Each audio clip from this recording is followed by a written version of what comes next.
I have a question for you. What are you worth? Go ahead and yell it at the screen. As you may remember from previous videos, I can hear you. Yeah, so the rich people just yelled out their net worth, which they just know and have ready to go at all times. And you know what? I think that's a fair answer. The more spiritually minded people said, oh, I'm a human being of infinite worth. Good for you. I agree with that. And maybe you thought, oh, the skills I bring to my relationships, my profession, my contributions to society, that's my worth, which is a sort of vague concept. But you know what? I agree with that too. I think those are all perfectly valid ways to think about what you're worth. But I want to propose an idea. Your life is made up of time.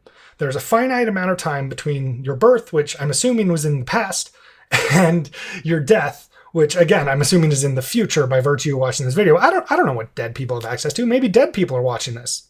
Does the view ticker tick up for dead people? I would like that. The point is, your life is made up of time.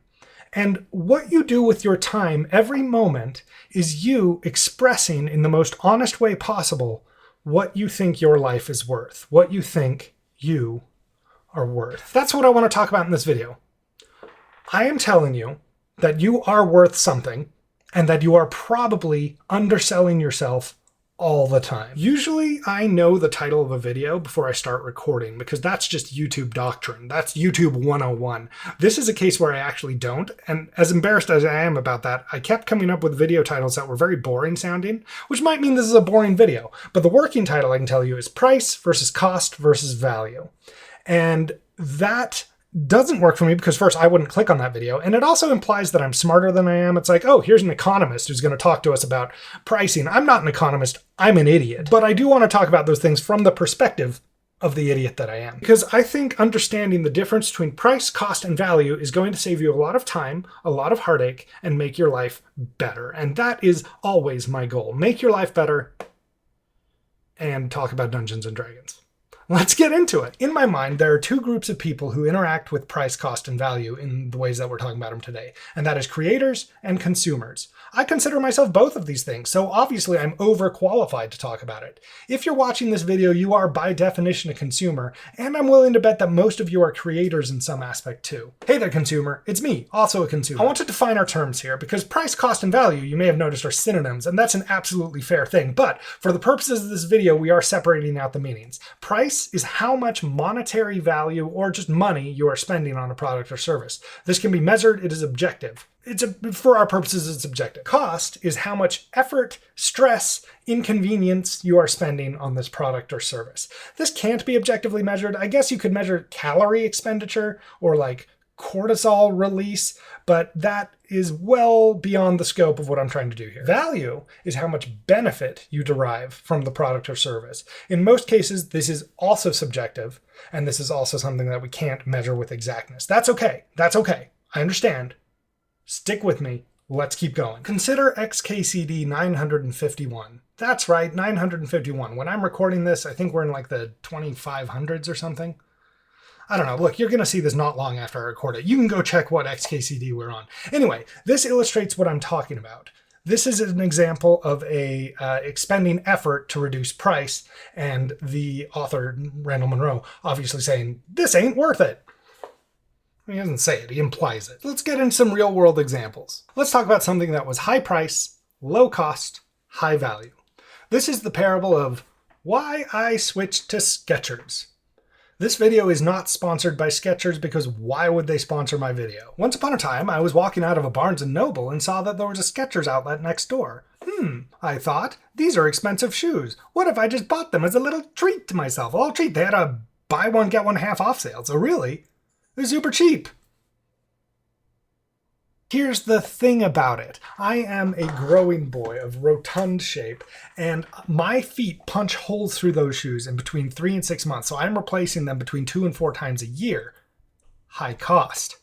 And then on top of that, I didn't know it because that's literally, I only ever shopped at Payless until like a couple years ago, but they weren't as comfortable as more expensive shoes. And so lower value, although admittedly, from my perspective, they were fine. It was all I knew. Oh, and also I want to show you. No laces. It's easier to put on. You could argue that this lowers the cost because I had to put them on in the store. That's not great. I mean, that's high value. That's a value increase, but I love these shoes so much. I wear them everywhere. I will wear these shoes to your funeral. You also may have caught something there. Since I have to replace them less often, they actually are, in the long run, cheaper than the Payless shoes. This interacts with my trichotomy in a way that I don't plan to get into with any depth, but it's something I want you to think about. Let's talk about now high price, high cost, low value. This is the bad purchase. No one would make a purchase like this, right? Of course not, it's stupid. Anyway, these are called the Savage Oryx from the Age of Sigmar miniature war game.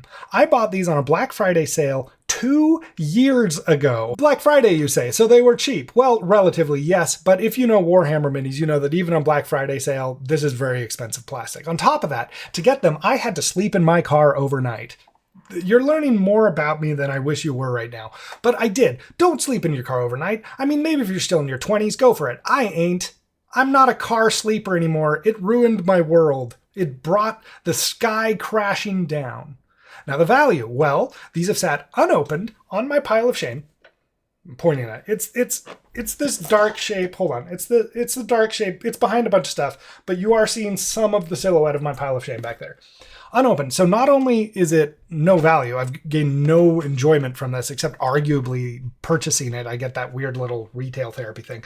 But on top of that, it has kind of negative value because when I look at it, it makes me feel bad. High price, high cost, low value. Don't buy this.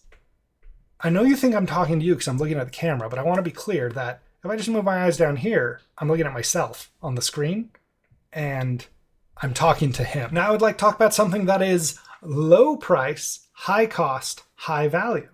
I was going to talk about Temu and Wish.com here, but I've never actually bought anything from Temu or Wish.com, so I can't speak on them with any authority. I watched the Safi and Igard video with the dresses, and of course, people on Facebook talk about them. I actually had some friends do a Temu.com appreciation thread on Facebook, which was super weird. But I've never used it. Maybe it's great. I don't intend to use it. Not today, Xi Jinping. But there is something that I think is a strong example of low price, high cost, high value. And you're actually looking at it right now. It's not me. It's these fancy RGB lights behind me. They're RGB, they're smart, and when my wife and I were getting the basement redone here, there were fluorescent lights that we needed ripped out. So we had a contractor come in and do it. And we knew we wanted smart can lights in here. So we went on Amazon. I got the cheapest ones I could find that were technically smart and technically RGB. On the RGB, no complaints. But on the smart, I spent so many hours getting these lights set up. It was such a pain in the butt. But listen, now when my son comes down here and I get him to say party time, it does this. Party time! And then we would play kids music and dance around and he would laugh and he loved it. And these lights have unquestionably added a ton of value to my life. But even now, I really wish I hadn't cheaped out because I gave so much of my soul and effort to getting these things working. Hi, it's me, Editor Strudel. I'm totally recording this on the same day, as you can tell by my shirt being the same, and nothing in the background or foreground being different. Same day. What continuity? Very wow. Listen, I lost the clip where I sort of gave the conclusion of this portion, but I really want to get this video out today, so I'm just going to knock it out quick. Basically, the point I'm trying to make, and what I hope I've justified, is that your life and your time and your effort have value. And so please, when you are considering a purchase of any kind, don't just look at price, because you are selling yourself so short when you're not thinking of your own effort and your own time as valuable, and then also how much value you're actually deriving from it. Have I made my case? Probably not. Will you tell me why I'm dumb in the comments? Quite possibly. I'm ready for that emotionally. Hi there, creators. I almost called this section business owners, but I thought some people would object to the term, and so I'm defining creator as someone who causes something to exist and then charges money for it.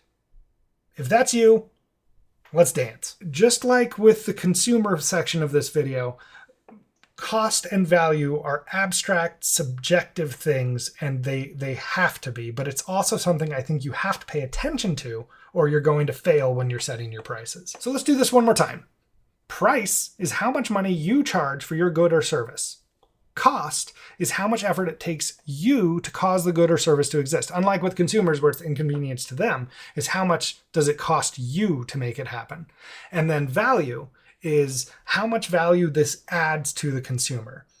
As with the consumer portion of this video, cost and value are both subjective, abstract ideas, and they just have to be. But it's also something I think is critical to understand. As someone who sets prices for services, I have had to come face to face with these three things and how they play and get into tension with each other. I can hear a bunch of you right now. Remember, I can hear you through the screen.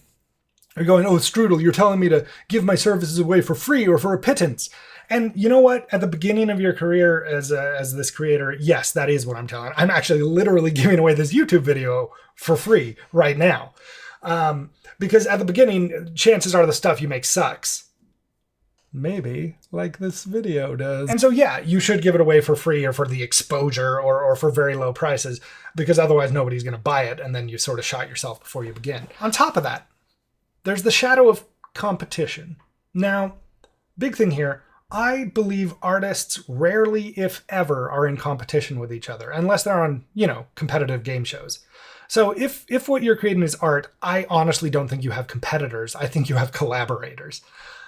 But if you're creating a service or product that is exclusionary to using other services or product of the same type, then yeah, you have competitors. And if they are able to deliver the same value for a lower price than you can, justifying your cost, then they're going to blitz you. You can have fun doing this as a hobby. You can make a couple bucks off of it, but you're not going to be able to make a living out of it. You're going to be shut out of the market. There's a lot more complexity to how to deal with competition, and I'm not the right guy to talk on it. But there's my little footnote. Guys, recording this video took me forever. This is like my fourth attempt because for some reason it was so important to me to get this right, even though as I'm recording it, I am drowning in self-doubt in that I think this might not actually be helpful to anyone. I hope so. It was helpful to me to sort of figure these things out. So we'll see how it goes. If you do want more content like this, let me know, but I'm probably going to do fluffier D&D stuff for the next one. Or, actually I have a couple really fun video ideas that are coming up pretty soon here. So I'm looking forward to doing more stuff. Was this a good video? I don't know, but gall darn it, this is the best version of it that I could make. I love you.